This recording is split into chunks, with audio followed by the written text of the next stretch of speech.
All right, so here I am at the Dita booth for the very first time. I haven't heard any Dita products before in the past, but they have a pretty interesting booth. They got nice pamphlets. They got this like, I don't know, Frankenstein like stand thing with a little screen. It's pretty cool. What I've heard today is the Mecca. It's their new all titanium IEM. It's a single dynamic driver. It's pretty interesting. It's pretty like beefy in the base, but it's more punchy, I would say, than like a really long lingering oomph.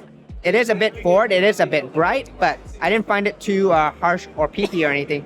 It's really up my alley, this sort of tuning, and I do quite like it.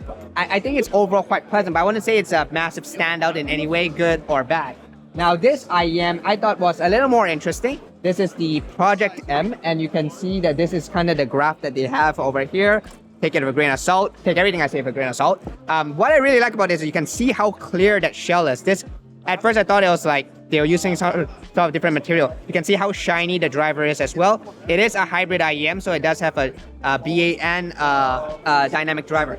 Treble was what really stood out to me. It has a lot of treble extension, very sparkly, very airy, but not in a harsh or peaky way for me. I do think it is a little exaggerated in how much of those treble notes linger a bit too long, or they have too much of those, and maybe a bit too many of those trailing tones. But like I said, not harsh or peaky. So if you really like that sort of like hear everything in your hats and cymbals, this is kind of what you want.